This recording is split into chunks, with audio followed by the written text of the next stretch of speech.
লাম্মা উরিজা B মারারতু বিকাউমিন লাহুম আজফারুন মিন নুহাসিন। নবীজি বলছেন, আমাকে একদিন উপরে নিয়ে যাওয়া হলো, আমি যেতে যেতে দেখতে পেলাম যে একটা দল কি করছে, লাহুম আজফারুন মিন নুহাসিন, তাদের হাতে তাদের আঙ্গুলে তাম্বার নখ লাগা রয়েছে, একেবারে চোখা চোখা নখ। এরকম নখ নয়, চোখা চোখা নখ লাগা রয়েছে। ওইগুলো দিয়ে তারা কি করছে, ইয়াখমিসুনা উজুহাহুম ওয়া সুদুরাহুম, ওই আঙ্গুলগুলোকে ওই নখগুলোকে একবার মুখের উপরে বসিয়ে নিচ্ছে আর বসিয়ে নিচের দিকে টান মেরে দিচ্ছে। যখন নিচের দিকে টান মেরে দিচ্ছে তখন মুখের ছালগুলো খুবলে খুবলে যাচ্ছে। একবার করে বুকে হাত রাখছে আর হাত রেখে নিচের দিকে টান মেরে দিচ্ছে। যখন টান মেরে দিচ্ছে তখন বুকের ছালগুলো, বুকের গোশতগুলো খুবলে খুবলে যাচ্ছে। এইরকমভাবে তারা অবিরাম শাস্তি কাটতেই আছে, অবিরাম কাটতেই আছে। রাসূল এই কাণ্ডটা দেখলেন যে এরা এমন কি অপরাধ করেছে, এমন কি তারা বদ আমল করেছে, যার কারণে তারা নিজের শাস্তি নিজেই ভোগ করতে আছে। যে আঙ্গুলগুলোকে মুখের উপরে বসিয়ে, বুকের উপরে বসিয়ে ছালগুলো খুবলে খুবলে নিচ্ছে। রাসূল থামতে না পেরে জিবরাইল আলাইহিস সালামকে জিজ্ঞেস করলেন, মান হাউলা ইয়া জিবরিল, এরা কারা, এরা এরকম করছে কেন? তখন জিবরাইল বললেন, হাউলা ইল্লাযিনা ইয়াকুলুনা লুহুমান নাস ওয়া ইয়াকাউনা ফি আরাযিহিম।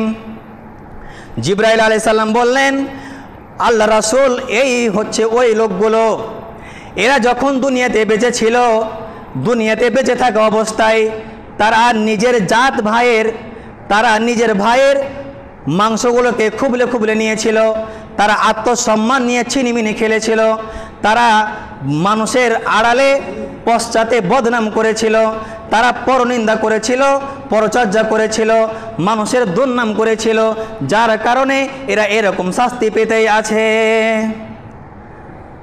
জিবরাইল আলাইহিস সালাম বললেন যে এরা হচ্ছে ওই লোকগুলো, এরা যখন দুনিয়াতে বেঁচে ছিল মানুষের সম্পর্কে তারা বদনাম করেছিল, আত্মসম্মান নিয়ে ছিনিমিনি খেলেছিল, তাদের মান সম্মানে হানি করেছিল, যার কারণে এরা নিজের শাস্তি নিজে ভোগ করতে আছে। এটা হচ্ছে আরে একটা হাদিস। অপর দিকটা দেখেন, আপনি যদি ওই গুনাহগুলোকে, তার সম্মানগুলোকে ঢেকে রেখে দেন, মানুষের সামনে ছোট না করেন, তাহলে এর বিনিময়ে আপনাকে আল্লাহ তাআলা কি প্রতিদান দিবেন? আল্লাহ রাব্বুল আলামিন কিয়ামতের দিন সমস্ত মানুষকে এক জায়গায় জমা করবেন। আল্লাহ রাব্বুল আলামিন চ্যালেঞ্জ দিয়েছেন, ওয়ামা হুম আনহা বিগাইবিন, কোনো মানুষ লুকিয়ে থাকতে পারবে না, কোনো মানুষ ছুপিয়ে থাকতে পারবে না। সেই দিন আল্লাহ রাব্বুল আলামিন সারা পৃথিবীর মানুষকে এক জায়গায় জমা করবেন। জমা করার পর আল্লাহ রাব্বুল আলামিন নাম ধরে ধরে ডাকবেন, নাম ধরে ধরে ডাকবেন। যখন নাম ধরে ডাকবেন তখন সেই চিন্তায় চিন্তিত থাকবে যে আল্লাহ রাব্বুল আলামিন আমাকে কি বলবে, এই কথাটা ভেবে সে চিন্তায় চিন্তিত থাকবে।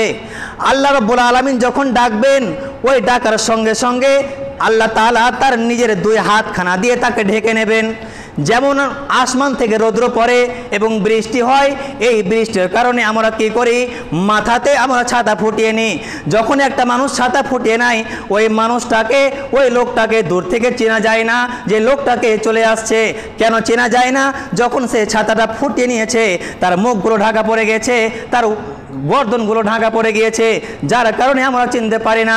কিন্তু আল্লাহ রাব্বুল আলামিন কি করবেন, তার নিজের দুই হাতখানা দিয়ে তাকে ঢেকে নেবেন। কোনো কিয়ামতের মাঠের কোনো মানুষ চিনতে পারবে না যে লোকটাকে চলে গেল। এরপরে কি করবেন, আল্লাহ রাব্বুল আলামিন তার কানে কানে বলবেন, জোরে বলবেন না। কেন? জোরে বলতে গেলে একটা হয়তো মান সম্মান নিচু হতে পারে, তার আত্মসম্মান নিচু হতে পারে, যার কারণে আল্লাহ তাআলা কানে কানে বলবেন, আতারিফু যামবা হাযা, এই লোকটা, এই গুনাহটা তুমি চিনতে পারছো না, পারো না? তুমি কি এই গুনাহটা করেছো না করনি? এই পাপটা করেছো না করনি? তখন বান্দা বলবে নাম ইয়া রব্বি, হ্যাঁ আমার প্রতিপালক, আমি এই পাপটা করেছিলাম, আমি এই গুনাহটা করেছিলাম। যখন বান্দা স্বীকার করে নেবে, আল্লাহ রাব্বুল আলামিন একের পরে এক গুনাহগুলোকে বের করবেন আর বান্দার মুখ থেকেই স্বীকৃতি নিয়ে নেবেন, বান্দা স্বীকার করে নেবেন। যখন বান্দা স্বীকার করে নেবে, তখন বান্দা চিন্তায় চিন্তিত থাকবে যে আমি তো ধরা পড়ে গেলাম, আমি তো একজন গুনাহগার বান্দা, আমি জাহান্নামে নাকি চলে যাব। এই বলে সে চিন্তায় চিন্তিত থাকবে, হতাশা হয়ে থাকবে। এরপর আল্লাহ রাব্বুল আলামিন কি করবেন?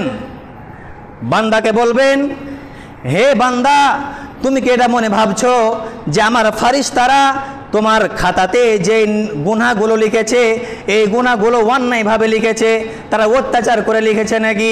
বান্দা বলবে, না রব্বুল আলামিন, আমি গুনাহ করেছি বলে তোমার বান্দারা লিখেছে, আমি গুনাহ করেছি বলে তোমার ফারিস্তারা লিখেছে। আমি যদি গুনাহ না করতাম তাহলে তোমার ফারিস্তারা খাতাতে লিখতে যেত না।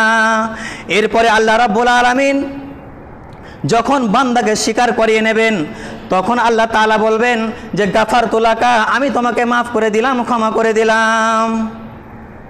সে অবাক হয়ে যাবে যে কেন, আমি তো একজন গুনাহগার বান্দা, এই গুনাহ কিভাবে ক্ষমা হলো আল্লাহ? আমি তো কিছু বুঝতে পারলাম না, একটু বুঝিয়ে দেবেন।